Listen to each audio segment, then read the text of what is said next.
Hey guys, happy Sunday. I've got a really good friend of mine. He's one of the people who initially, at first, gave me a platform to speak about my astrotheology early on, along with Rex. He knows Rex really well from Leak Project. It's Diamond from Oppenheimer Ranch, and we're going to get into some heavy stuff. This man is a geologist and a very good one. And what we're going to get into is we're going to get into these cycles that humanity goes through. Because as we know, the consciousness rises, and then an event happens and it just goes down. And then it goes like a sine wave. So let me add him. Hey, brother. What's going on? How are you, sir? So I wanted to preface this by saying, okay, as far as my work goes, okay, we're in the age of Aquarius now, which is the sign of the man, which is going to be as far as the elites want it, man merging with machines, because it's the sign of the man, it's the evolution of the man. Prior to this, we were in the age of Pisces, which is Jesus, the solar Piscean deity. Jesus feeds the masses with two fish. Pisces are the two fish. Prior to that, you had the Jews that were the big people in the age of Aries. Aries, the ram. That's why the Jews blow the ram's horn to the sky. This all follows through if you understand the zodiac. Now, prior to that, okay, in the age of Taurus, you had the Egyptians, okay, and you could see tons of hieroglyphic images of the bull with the sun between its horns. They're telling you they worship the sun in the age of Taurus. In fact, they make mention of it in the Bible when they're talking about Moses going to the top to get the 10 Commandments. He comes down, he sees them worshiping a golden calf, and he breaks the commandments because he's mad at them. But think about it. The gold is the sun, and the calf is the bull. That's Taurus. They were worshiping the sun in Taurus, whereas they're the people of Aries. They're the new people of Aries. They should be worshiping that. Now, it's interesting, too, because prior to the age of Taurus, okay, what you do is you go back every 2160 years to get to a new sign, okay, which makes the 25,920 year. It's called the Great Year. And what you find is that we have all this archaeological evidence from the age of Taurus, which I find interesting, but we don't have anything from the age of Gemini or Cancer, okay? And then prior to those two, we have the age of Leo. Now, we do have some evidence of some.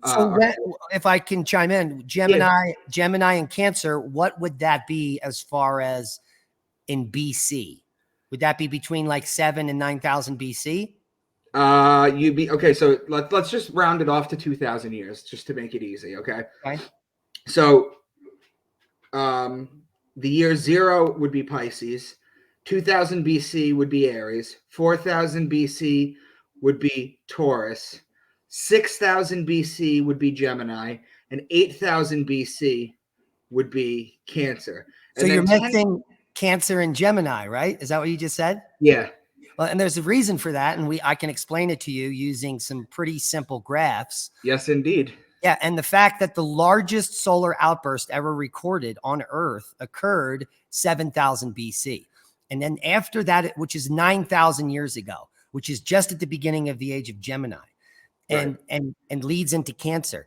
And then for 2,000 years, the temperature on Earth drops 7 degrees centigrade, and it's a dark age. And nothing recovers until around 6,000 years ago, which is when we have the age of Taurus and then the Egyptians.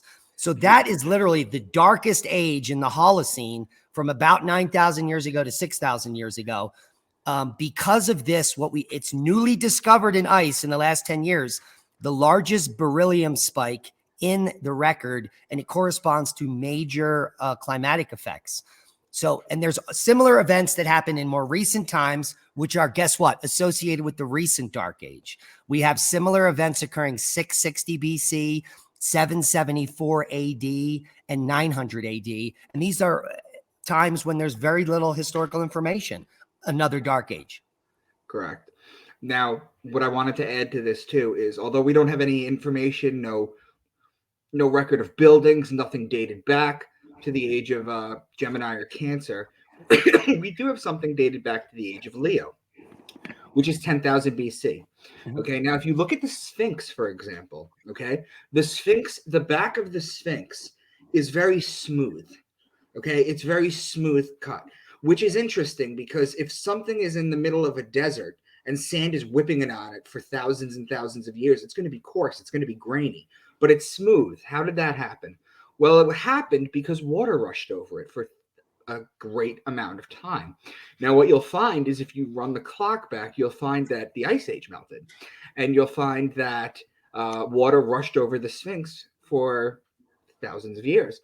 And the other thing that you'll know is with my astrotheology work, what you'll realize is that the age of Sphinx, we know that this zodiac, this astrological understanding has survived multiple cataclysms. Is that we've had this information at least as far back as I can see, 17,000 years astrologically. Astronomy goes back at least 40,000 years. But the thing about the Sphinx too is that if you look at it, okay, if you rewind the clock back to 12,000 years ago, where was it 12,000 years ago? Sphinx was facing directly the constellation Leo, okay? And Leo, okay, prior to being the lion, in the Egyptian times was the Sphinx, okay? So we know from two different points of view that had survived, but it takes such an extraordinary large thing to survive this. So I was hoping that you could just take us through the time, because like I like to tell people, Well, sure. the only things that have survived are things that were buried. And the Sphinx, after this flooding event, which happened, the environment in Egypt and the Fertile Crescent was much different from 11,000 to around 10,000 years ago. There's evidence of major catastrophic flooding. Now, whether this is due to tsunamis, from some of the cometary impact during the 12-9 event, during the onset of the Younger Dryas, or there's 15. Can you explain 12-9 event for people? 12,000. So I need to share a screen. Can I do that? You want me to share that screen?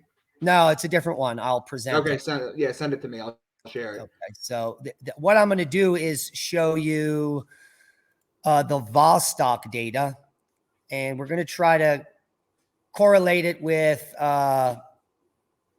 the Great Year, which someone has done in this graph. So you're looking at the last 450,000 years that comes from ice core. And this is all the proxy data. This is the CO2 in purple. It's the temperature proxy in red. It's the CH4 in neon green. And then we have O18 in orange. And then the last line is solar insolation, also in orange. And the insolation would be corresponding to the Milankovitch cycles. And the Milankovitch cycles have been interpreted to be what's driving the Great Year.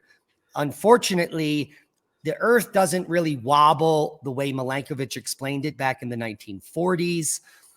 The precession of the equinoxes is more of a circular motion that our solar system takes through the Milky Way. And for half of the cycle, for 12,900 years, we're above the galactic plane. And for the other half, we're below the galactic plane as we spiral through the Milky Way. And so that's really what's driving precession, but it's going to take a while for mainstream science to believe that. And are you up to speed on what I just described? For the most part, yeah, keep going. Okay, cool. So what you can do then is take the bottom graph, that orange one we have down here, Micah, and those are the great years. And you can see that all those straight lines correspond to about 26,000 years. Those little packages that they're linking up, the O18 with the insulation. Do you see where I'm talking? Yeah. So those are the great years. But if you go up and look at the temperature proxy and the CH4, and the CO2, what you're going to see is a bigger cycle. You can see a 100,000 year cycle, can't you? So there's an even bigger scale cycle where every 5 great years or so is an even bigger event. And these are the events every 5 great years that literally wipe humanity off Earth. And the good news is the last one happened 12,900 years ago, and it won't happen for 100,000 years. Right. Well, I mean, unless things like Yellowstone erupt, right? Well, that's not the type of event we're talking about here. The type of catastrophe that happened during the Younger Dryas event makes a Yellowstone eruption look embarrassingly small. Okay. Because Yellowstone only affects a local area, maybe for 10,000 square miles. And it really only affects the globe in the northern hemisphere where it blacks out the sun. The southern hemisphere will will do a lot better. But during a global catastrophe of this scale, the entire world is affected and no one can escape. Okay. Yeah. What kind of events would we be talking about? Because off camera, before we started, you mentioned the fact that we know that every ancient, we can call them religion, but every ancient group of people have their own flood story. And you were trying to tell me that it's not one flood, it's many, many, many floods, to be honest. Well, yeah. And the most recent flood is probably the flood of Noah, which happened around 6,000 years ago. There's different dates, but you can calculate it pretty specifically to 5,870 something. I don't know the sources offhand, but I just did a video on Burkle Crater. And this is one of the largest craters in the Indian Ocean. It's dated to around the time of the flood of Noah.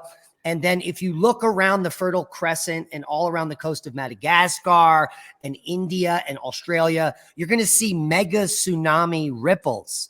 These are ripples that go inland up to 60 miles from a recent event, meaning in the Holocene, the last 10,000 years. And they all point back to Burkle Crater. So the flood of Noah would have been biblical in the sense that a giant bolide comes in, hits the ocean, makes a 600-meter tsunami that then washes up towards the Fertile Crescent, completely into the Mediterranean. I mean, washing over the entire land. And no one would see it coming because even if you're not near the sea, it's coming up the Tigris and Euphrates River, for goodness sakes. It would be a biblical flood. Right. And it would wash over the land and it would take days or weeks to recede. And that's exactly what happened during the impact of Burkle Crater. I mean, this chart is incredible. So this might sound like a stupid question, but could you use a chart similar to this to chart back to, I don't know what your thoughts are on the asteroid that killed the dinosaurs, but could this theoretically, a chart like this, explain that? We don't go, the ice core data only goes back a million years or so. Okay. We don't have that kind of high resolution back 64 million, but they did find the impact crater. It is dated to 64 million years ago. And there is evidence of a mega tsunami around the Gulf of Mexico and other places at that time. Okay. So you reference, you talk about craters and things that hit. How do they date craters now? Do they use a form of carbon dating? What is the most cutting edge form of dating that they use now? And how accurate is it?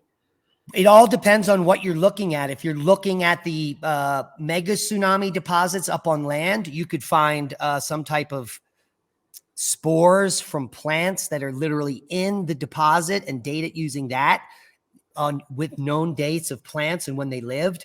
Or you can go into the impact structure, which is what they do. And they've recently done for like Burkle Crater. They get a ship above it. They send a core sample down. They bring up the core. And as they're looking through how deep do they go? They go right through the entire crater. So you get a whole core sample, 1,000 feet, and you look at the stratigraphy in it. What you're going to do is you're going to start to find impact markers like microspherules, shocked quartz, platinum, and beryllium-10. Beryllium-10 only comes from cosmic events raining down from space, cometary impact, or something like that. So you would be able to get this material from the actual impact crater itself. And then using all different types of dating methods, you can date it using nuclear decay. Right. Radioactive isotopes. You're talking like carbon-14. You're talking... you could use carbon-14 because in a recent... you can use it for a recent one, but you can't use it for the dinosaurs. Yeah, because I was under the impression that carbon-14 is only good for the last 50K. Yeah, 50,000 years. And after that, you need like some other kind of uranium datings. There's strontium dating. There is beryllium dating. All radioactive isotopes have a half-life. And if they're present in what you find, you could just put it in a mass spectrometer, see the ratio, and then use math to find out how old it was put there. Okay. Or how long it's sitting there. So let's go into the little more fantastical for a second. Are you familiar with the Kardashev scale? No. So the Kardashev scale is something that they use to describe civilizations, type 1, type 2, type 3, type 0. Yeah, I'm familiar with that scale. Okay, so for people who don't know, type 0 is people that get their energy from the planet. Type 1 would be from the star, type 2 would be from the mother star, type 3 would be from the galaxy. Okay. When we evolve, if we evolve to that certain level where we can harness energy, whether it be anti-gravity or whether it's energy for, if we ever become like a third place in the Kardashev scale, could theoretically we manipulate things so that we can protect ourselves from these cyclical things that, because it's so obvious that civilizations just rise and then cataclysms happen over history, and that seems to be like an ongoing thing. Why does it happen? That chart that you just showed me, let me just put it back up right quick. This chart, I love this chart. I love this chart because you can see the little pockets that it makes at the bottom every like 26,000 years. So why can't uh, why can't we protect ourselves from this stuff? I think we have, and I think there's lots of evidence that we have, and there are certain pockets of humanity that survive. The whole idea of the Druidic sects, you know, coming from Ireland or whatever, the Druids themselves in Stonehenge. If you research what a Druid was, these were priests that literally knew everything, all the information on Earth at that time. And it's because the Druids knew that occasionally all of humanity gets wiped off the Earth. And even if just one person makes it, they have all the information. And so the Druids knew that this happened. And that's why there was a sect of priests that kept on this tradition. Now, knowing that, and we recently discovered Gobekli Tepe, which is a series of complexes of astro-theological significance, similar to Stonehenge, only more advanced, that are 11,500 years old.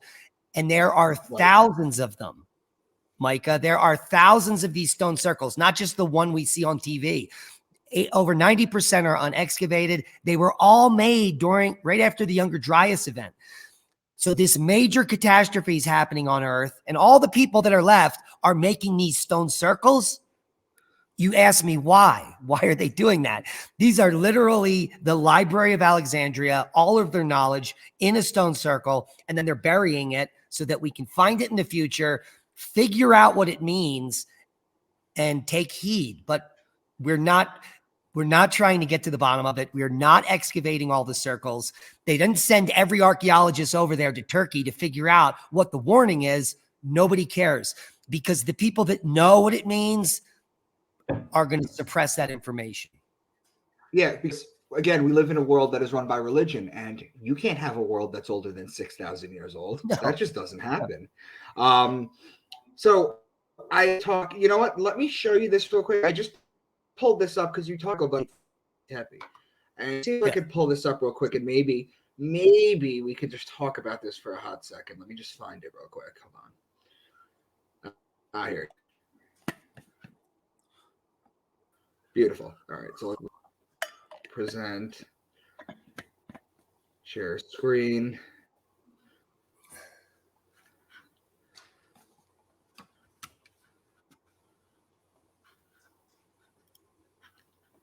I got to stop my screen. You can do yours now.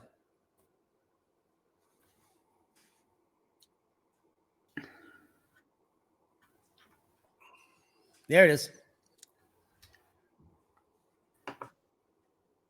It's spinning. You got a bad connection over there?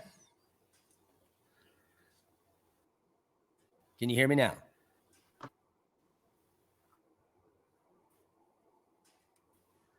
What Yes, I got you. Hold on. You froze up, actually. I didn't have you at all. Hold on. You don't want to share your desktop. Can you see this slide? No, you want to just share one slide. There it is. There it is. There it is. It's up.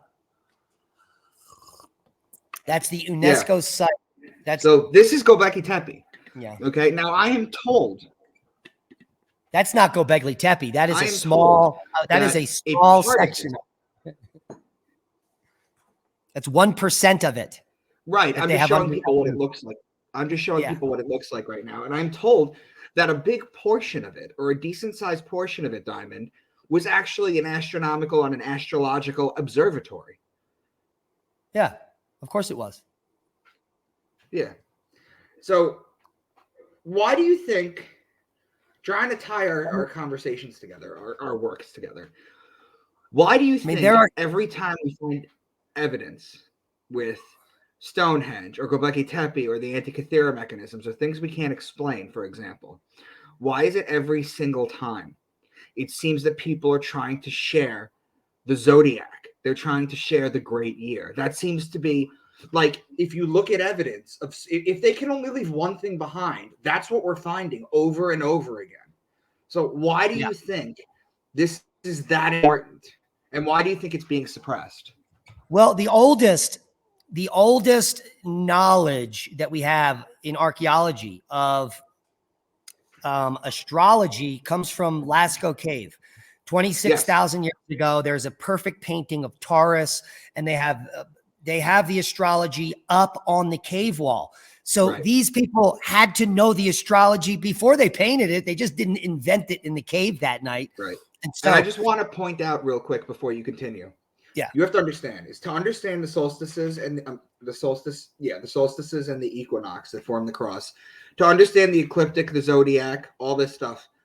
Do you understand how much time this was either given to us from someone or this had to have been given to us from someone, because the amount of time that it would take to understand the sky, even to the point that on December 25th, the sun rises a degree, and that for 6 days it walks sideways. To be able to understand that, thousands and thousands of years must have gone out.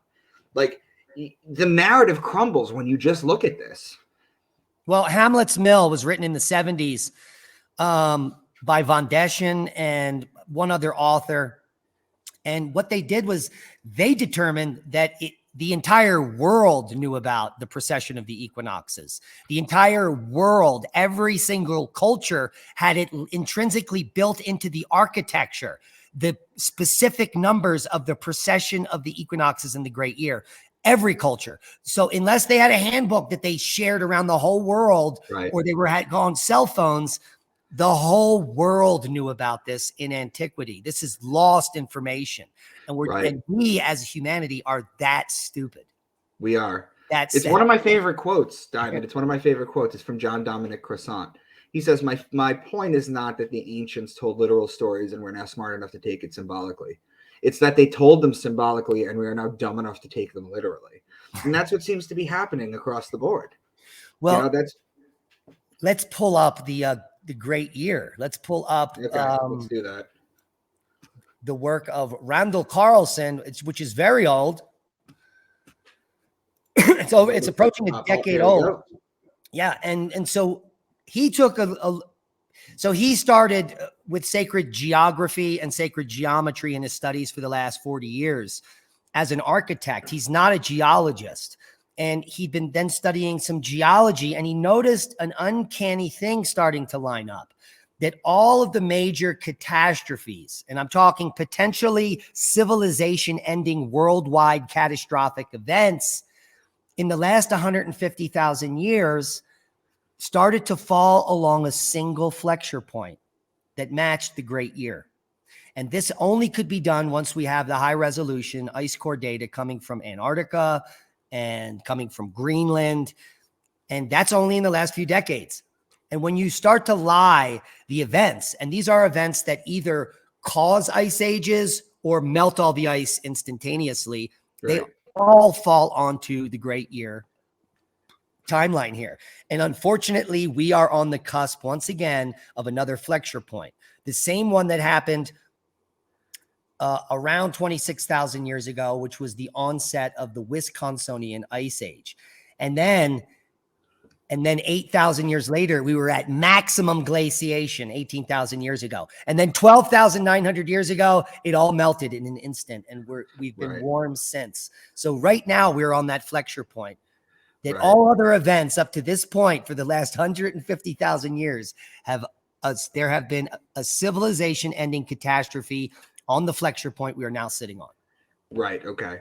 Now, just to be clear, okay, that doesn't mean that everyone's going to die soon. Okay. No. I just want to let people know that. Okay. No. So these events, the onset of the ice age, what happens is, let's say it gets 10 degrees colder in an instant. all of the modern infrastructure we have within a few decades will fail and come to a halt. The world won't be able to operate.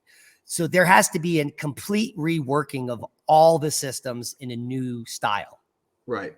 Okay. So let me ask you a question then. I don't talk too much about it because I'm not so familiar with it.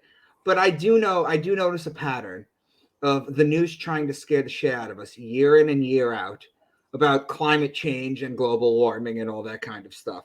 Now, if this happens cyclical on a clock, sort of like, it happens, there's really no point to worry about that. So you don't really take, what do you take when you see these climate people going bananas? Well, I explained it last night, I think in my most recent podcast, that you cannot warn the public of this event.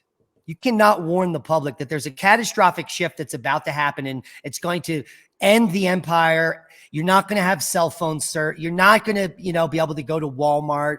People will lose their mind, and they will also start preparing for the inevitable, and they won't be running the planet as the slave planet is. So the idea, Diamond, if I could just jump in, is you scare the shit out of people, but you don't scare them too much.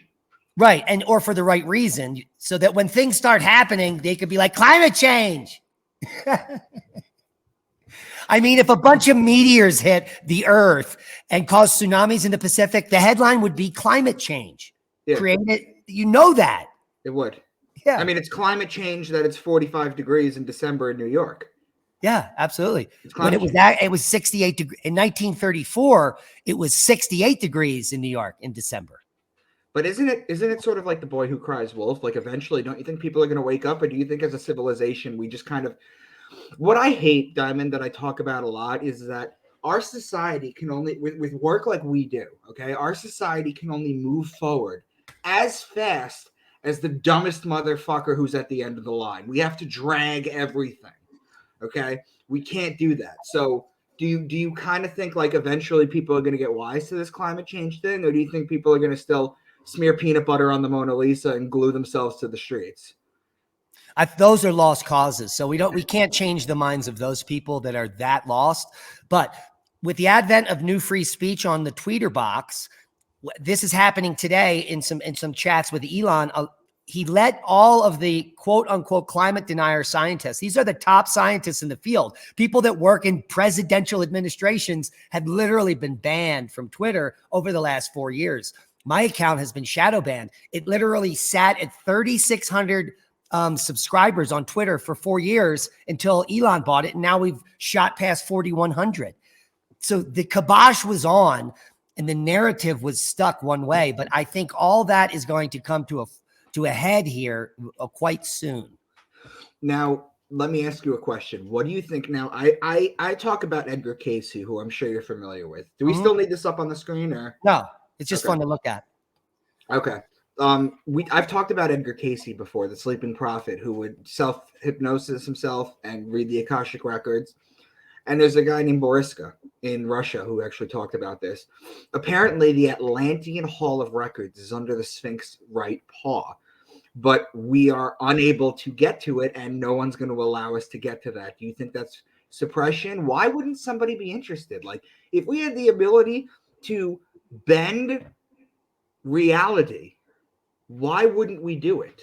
It would destroy the current nomenclature, the current theme, the current system of control. Here's the problem, and you can bring it all the way back down to the money funders. My father was a very smart man. He started his own company. He got government contracts. He worked on top secret projects, including shielding the first stealth bomber, that material that his company created. This is back in the 80s. My father sat me down once and I asked him these questions as a smart young child going into college. I'm like, Dad, why are we using the same internal combustion engine? If you guys can create top secret aircraft that can beat satellite, why are we still driving internal combustion engine cars 80 years later? And he said, because the manufacturers control the narrative, not the technology. The technology has been suppressed for decades. We have cars that can get 300 miles to the gallons. We have designed highways that would be essentially You're talking about safe. the magnetic thing, right? Yeah, We there had would that be no conversation. accidents. It would literally bankrupt the world and no one would make money. The Right. reason we still burn fossil fuels is because there are people making money burning fossil fuels. Right. We Now, have, go ahead. can you confirm for me, because I've heard both sides of this, okay? First of all, the idea that fossil fuels are just dead dinosaurs is horseshit. There's Okay? no relationship.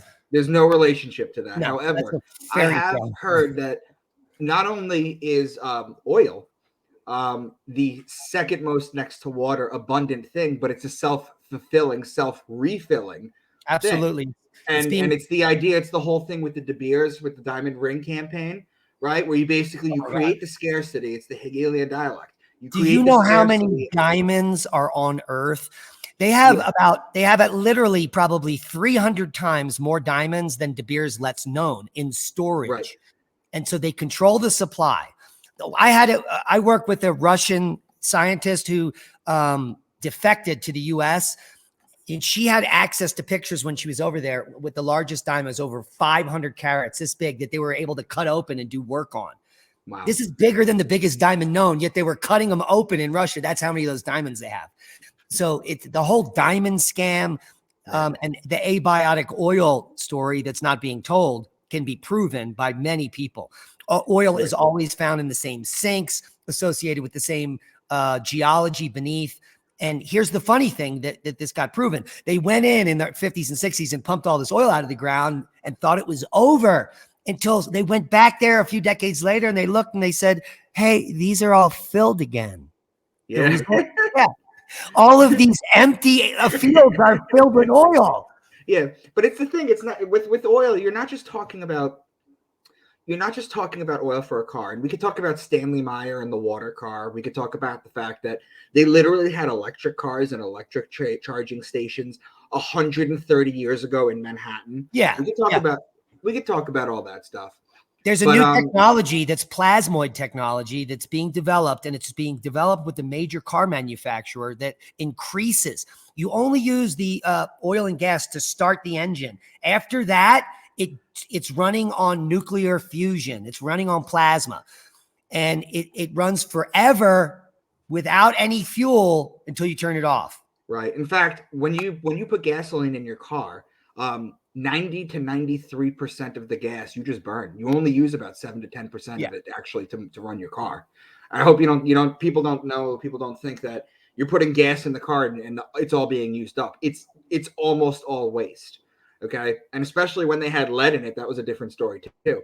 But with oil, it's not just with cars, it's with plastics. Like this computer, this phone, this pen couldn't exist without oil.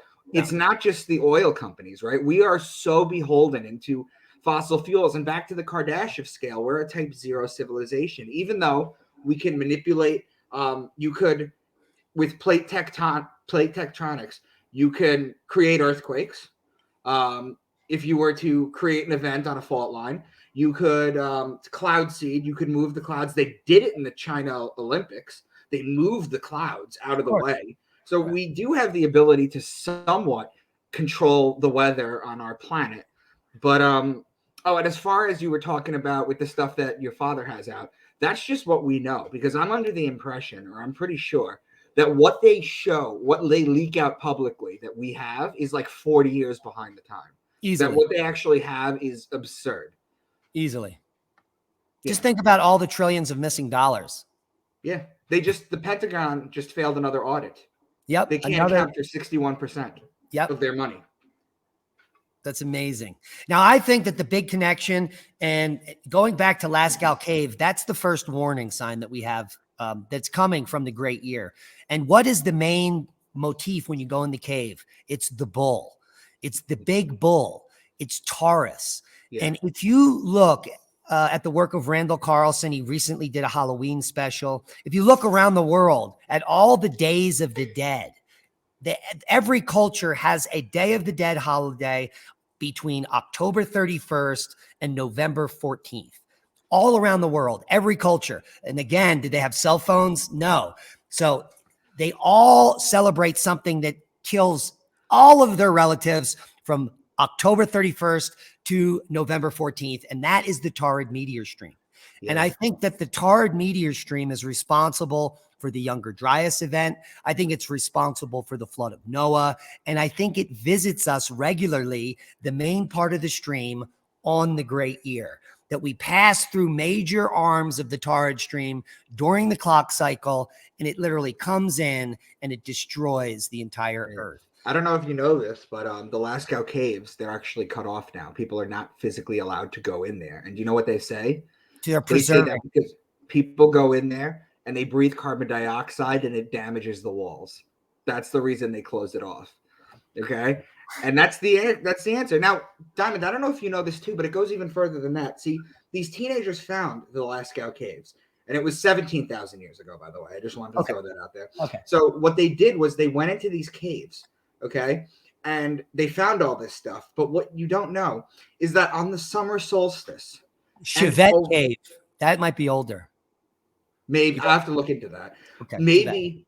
Okay, but what it is they on this is only on the summer solstice, June 21st.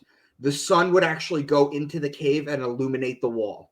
Only on that one day. Now, how could that be done unless it was a man-made cave? Unless that was created to be done as such. Yeah, well, similar things happen with the Pueblo people around here.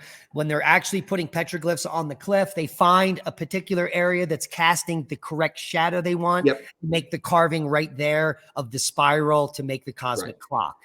So what they were doing, that's different. You're talking about illuminating a wall. You're not right. So talking about France, light going deep into a cave. In France, there are literally thousands of caves in this region. Yes. So if you go in every cave, everyone goes in a cave during the solstice, and they find the one when the light comes in. He comes out and he says, "This is the cave," and they all go do the painting in that cave. So they literally had to do it that way, like reverse engineer the cave they picked. Yeah, absolutely. And again, this seems like if they were to leave one thing behind for future civilizations, this is the one thing they're leaving, is the astrology. This is the one thing they're leaving. They're making sure that we all know this. And for people who are listening too, you have to understand is that the sun tells the hour of the day, the moon tells the day of the month, and the zodiac tells the month of the year. It's a perfect calendar. Okay. And they keep sharing it with us because, again, we don't know how far civilization goes back. And other kinds of civilization. I mean, Plato talks about Atlantis going in the water, and what was that, 9,500 years before Plato? That was before Plato. So you're talking, what, 10, 12,000 years? And you're also talking about the fact that Edgar Cayce talks about the fact that they overcharged the crystals. Now, I talk about this, Diamond, when you're talking about crystal technology, that crystals are neither solid, they actually vibrate at a high frequency to give it the appearance of solid. And if you look at like Superman, okay, he shows you the cave of crystals that they use crystals. And about 10 years ago, I found an article where they were talking about how they embedded a movie and a picture in a crystal and that they recovered it. Okay. And this is relearning ancient technology. Remember, there's nothing new under the sun, as they say. No. Okay. If you think that a terabyte microchip that goes in your computer. Okay. Imagine a crystal. I think crystals are the future of computers or computing. I think crystals are going to crack quantum computing. If you look at a quantum computer, it looks like a device made in the 1600s. Have you ever seen one? It's a bunch of copper. It's a bunch of copper tubes. It looks like a steam engine. Go look at one. It'll blow your mind. It's like ancient technology. I'm like, that's a quantum computer? The thing about quantum computers is that, you know how computers are basically ones and zeros, right? Mm-hmm. Quantum computers, if I'm not mistaken, are both 1 and 0 at the same time, right? Same time, yeah. Yeah. So let's blow people's mind. We can go back to 17,000 years ago at Lascaux Cave. Put up this screen share. All right, hold on. I didn't realize you put up a new one. Hold on. Yeah, this is Chevette Cave. And these paintings are dated 32,000 years ago. So there is a 20,000 year gap from the Younger Dryas event in Göbekli Tepe to this time. 20,000 years. That's double the entire Holocene when we think all modern humans are alive. What was going on during that time? Clearly, these people just didn't figure out how to draw a rhino. This looks like a graduate student at Moore College of Art. Right. It's crazy. So, I mean, that's crazy. I mean, supposedly we're doing all this kind of stuff, crystal technology, all these drawings, all these astrological significances, understanding the zodiac, the ecliptic, the great year, while we're still in the food chain, right? Is that what I'm led to believe? You're talking, this is the most dangerous time to be on Earth until 11,500 years ago. You have 11-foot tall bears. Everything is out to eat you. The ground sloths were 9 feet high. This is I mean, the mountain lions that are still alive today were scared of the cats of that time. They're not found in proximity because they were eaten like mice. Right. The mountain lions were eaten like mice. Can you imagine how big these animals were? Short-faced bear. You see things like people. A short-faced bear could eat your entire upper body in one bite. Yeah. You know what they remind me of? They remind me of Komodo dragons right now. Only they're probably like 10 times bigger than that. Yeah. I mean, this is a time in the world where it's almost it's almost absurd that we survived. Well, it makes sense that everyone would be at Atlantis in the middle of the Atlantic. And I've had visions of this. Because if prior to the extinction and the drowning of Atlantis, all of the continents had megafauna that ate people, and you were an advanced society, you would find an island that had no megafauna, and that's what they did. Well, it was Atlantis. Atlantis was an island, right? There was absolutely no multiple islands. Yeah. So in the Azores, multiple islands. There's no evidence of megafauna, so they would have lived there and only visited the Americas or Europe. Right. They had to, with lots of weapons and an army. So why do you think evolution took? So I believe in creationism and evolution. I don't think one is mutually exclusive. I think that we could have been created by a creator. And I also think that the mode in which things change is evolution. I don't understand people that fight on one or another. I think they both make sense. You could literally see how creatures evolved. Well, there is no evolution as a stratigrapher in the rock record. We have species that have stasis, mean they stay the same, then they disappear. And on the other side of the line, there's a new species. There is no missing links in the fossil record. There never was. And well, I'm using evolution. It's a false premise. So there's instantaneous creation all the time, and we refer to it as evolution. Right. Well, David Wilcock calls it the source field. And I just think it's interesting that it took a turn for the animals getting smaller, don't you? Because you've seen like these 14-foot mountain bears. Humans were the same size, though. So the reason that megafauna die is because of what occurred. Large animals have to eat all day, right? Horses have to eat the entire time they're awake or they die. So these animals have to be out there eating or they die. And if it's a time when it's a cosmic catastrophe, that if you go outside during the day, your hair falls out and you fall down and you die, then all the megafauna die. It's the little mice and the people hiding in the caves that live. That's why the megafauna died. Now, not all the megafauna died. African continent still has giraffe and rhino. They made it on Africa. So it gives you the scale of the event, and it shows you where most of the people made it in Africa. If all the megafauna made it, then most of the people in Africa made it too. Yeah. Okay. So can you do me a favor? Because we talked about this off camera before we started. Can you debunk the whole, if Yellowstone explodes, it's going to take out all of America? Can we just discuss the truth about Yellowstone from a geologist perspective and just from what you know? A new paper came out this week that shows that Yellowstone has twice the magma underneath of it as initially thought. And this leads to all the fear mongers going, oh my God, that means it's about to erupt. It's like, no, read the paper. Just the reservoir from which the eruptions come is twice as big as they thought. And all that magma is there. None of it is near the surface. The majority of the magma beneath Yellowstone is way down, and nothing erupts until it comes up within the top 5 miles. So the magma chamber is deep. It's not bubbling up. The only thing that's happening on top, quiet post-eruptive phase, which is all hot water. So all the geyser activity, all that geothermal activity, Yeah. the same stuff is happening here in my hometown of Pagosa. We have the deepest geothermal well on Earth. It's the deepest one. And it's from an eruption that occurred 13 million years ago. And it's still hot. That's same as Yellowstone.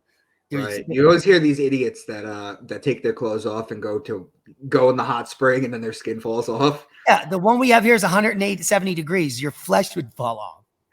And you don't realize it at first because it singes all your nerves. And so, so you're like, oh, it's nice. People don't understand, like when you're in a fire, right? When you're in a fire, people don't understand is that there are different degrees of burns. There's first, second, and third. Okay. When you hit the third degree burn, all your nerves are sheared. You actually don't feel anything until it starts healing. Yeah. You don't feel anything. So like I read the story about this person that jumped in to save his dog and he came out and like he took his foot out of the shoe and like the foot broke off and like it's just don't go into a hot spring, people. No, it's your Darwin Awards. Yeah, absolutely. So do you have anything besides that you wanted to share or bring up that you I'm about to do a whole series of videos on a very rare book that a lot of people are talking about. It's where Hapgood and everyone got the idea of crustal slip. The book is called World in Peril. The cheapest copy you can get is about $600. But I have an original signed by Ken White with a picture of Ken White inside. I bought it from an antique store. I had no idea I got this copy. And it's actually got a picture of Ken White and his wife that's also signed. Look at that. Wow. And can you just explain the preface or what you're doing with the book, basically? Yeah. So it says here, the origin, mission, and scientific findings of the 46th and 2nd Reconnaissance Squadron. They went up to the Arctic. They went up to Svalbard a long time ago. And what they found was evidence. Svalbard is actually where they have the global seed repository, isn't it? Yeah, it's like a big island right across the Arctic Circle, just west and north of Scandinavia. It's part of Scandinavia. Yeah. And so it used to be called Spitsbergenland or something when they went there, but now it's Svalbard. But what they found is tropical plants. And so they were like, oh my God, we're in the Arctic. There's tropical plants here. Must have been on the equator recently. And then they found frozen mammoths. And they're like, oh my God, flash frozen mammoths, tropical plants in the rocks, crustal slip. The earth tilts. Yeah. Now that's 60 years ago. If you're a scientist now and you go through the peer-reviewed literature to go find what they found back then, the plants they found are from the Cretaceous. They're hundreds of millions of years old. They're not recent. And if you use plate tectonic theory, Svalbard was on the equator at the time the plants were put in the rocks. And the mammoths are hundreds of millions of years older than the plant or more recent than the plants. And what that tells you is that Svalbard has been frozen for tens of thousands of years. It's never been on the equator recently because the mammoths are still frozen. Had they been thawed, the mammoths would have rotted. The flesh is still good. The flesh of mammoths on Svalbard that are 42,000 years old are still frozen, which means they've been frozen for 42,000 years. They've never thawed. That means that the Arctic has never tilted. There isn't a crustal slip that happens every 12,000 years. It's all nonsense. And it's nonsense because no one looked at the science and no one used critical thinking to say, hey, this story doesn't make sense. What makes sense is if the mammoths are still frozen and they're 40,000 years old, is that they've been frozen for 40,000 years. And that means the Arctic has been cold the entire time. And we know the Ice Age has been frozen up there for 2.5 million years. That's when the Ice Age started. We're still in it. And anything that got frozen, we might find mammoths that old frozen up there. Right. Well, aren't they starting to talk about ancient bacteria or ancient viruses that are being thawed out at this point? Yeah, absolutely. They've been thawing out ever since the beginning of the Holocene. So for the last 10,000 years, the ice has been melting. I remember reading a story that they found a woolly mammoth, right? They found like a baby woolly mammoth. Yeah. And what they did with Kushka, she's 41,000 years old. No. This is before. This is years ago. What they did was they found it, and instead of studying it, what they did was they charged like 3,000 a plate, and everyone ate it. Oh yeah. Because I don't know, Diamond, if you've ever heard of Micah's law. This is sort of my contribution to science. Micah's law states that if we discover something on Earth, whatever it is, We get to the eat two it. things that we're good at is finding a way to eat it or have sex with it. Oh, that's nasty. Yeah. But I it's don't. true. Prove me wrong. All right. So what are you going to do with the book? What's your next step? I'm going to lay out the entire scientific argument that there is no crustal slip and why they got it wrong, and just shut the chapter on that whole nonsense science. Now, what about, because they do talk about this with the they do talk about this kind of like, can you kind of think about it kind of like a receding hairline in a way that it kind of the follicles get pulled down, like in the sense that they found in like Canada, they found like tropical animals, and they go, oh well, this must have been lower down during Pangea or whatever, to that effect, right? Yeah, it's the same thing. You have to get the dating of it. Now, the reason that the islands around the Pacific have tropical life on it is because the Pacific Ocean is huge and it holds huge amounts of warmth. The reason that the coast on British Columbia, it's always warm there. I mean, it's 1,000 miles north of here and we're 50 degrees colder.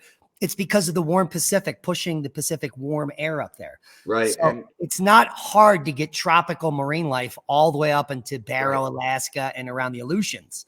And you're talking about things make it a few that degrees are dependent on oxygen. You're talking about things that are dependent on oxygen. And what people don't realize is that they talk about trees taking carbon dioxide and converting it to oxygen, but the majority of the oxygen on the planet comes from the phytoplankton in the water. Yeah, and all the CO2 is controlled by the oceans as well. Right. So our little bit we burn on the surface, 96% of the CO2 control knob is the ocean. It has nothing to do with people. And yet we're the one taxed on it. They should tax the ocean. Right.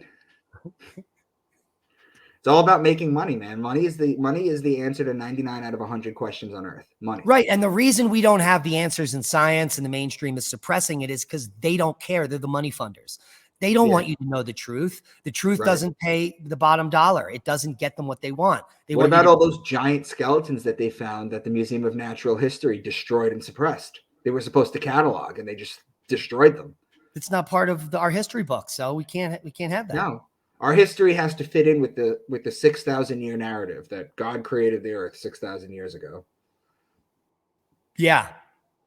And that all these architecture that matches all around the world that was built around 1700 is all built by different people. I mean, literally, Philadelphia's City Hall is the same building as buildings that are in China.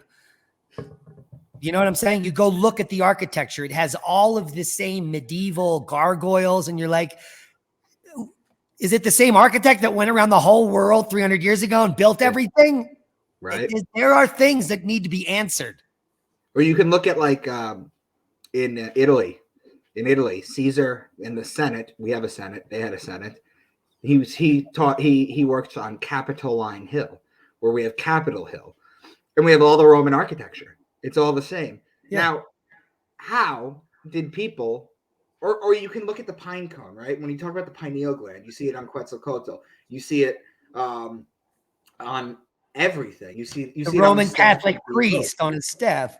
Yeah, you see it on the staff of the Pope, the cord of the pine cone in Italy. How did every civilization know the exact same thing prior to airplanes, prior to being able to share information like we share nowadays? Okay, that's the interesting thing. Well, and there's no written language when you go back into antiquity, just these beautiful paintings, these beautiful structures, these megaliths. And so if you then want to get esoteric and we're talking about the Yuga cycle, when you get into the golden age, I mean, language is for dumb people. Yeah. The reason there's so many languages is because we're not that smart. If we all were vibrating at with high intention, we would be telepathic. And I believe we would be communicating the higher ups, the higher priests that could hear everything clearly could simply be communicating with the world. Oh, absolutely. Absolutely. Yeah. They even, the movie Men in Black, they even show you this. Okay. Do you remember when Tommy Lee Jones picks up that little ball and it starts speaking the language? Because to speak and understand is like, I'm thinking, I'm talking, you're receiving, you're thinking, you're replying, takes too long. Yeah. Okay. That's nonsense. That's not how you communicate. Well, and it's all based on a language that we made up as a group. It's Right. It's ridiculous. It's almost like code. We don't need to be Yeah. speaking in code. Because Damn, if I go like this, that means come over here. All I have to do is move my arm. You know it. I'm like, over here. Yeah. Cool, man. Diamond, thank you so much for this, man. Yeah, it was fun. Yeah, it was definitely fun. I'm gonna put this up immediately. I'll send you the link. Tell everyone where they could find you, and are you doing an episode tonight? I'm going to be putting up a podcast on magnetic reversal news. I just put up today's daily update on Oppenheimer Ranch project. Go check that out. We had a huge pyroclastic flow and explosion from Semeru, which has been violently erupting for over 200 years. The pyroclastic flows moved 14 miles down the valleys at hundreds of miles an hour. So there's going to be a lot of dead people. People are evacuated. There's spectacular footage online. And we also have Mauna Loa erupting for the first time in 38 years. And I have all the updates on that eruption. So go check it out on YouTube at Oppenheimer Ranch Project and Magnetic Reversal News. All right, brother. Thank you for everything. I appreciate it. Peace. Take care.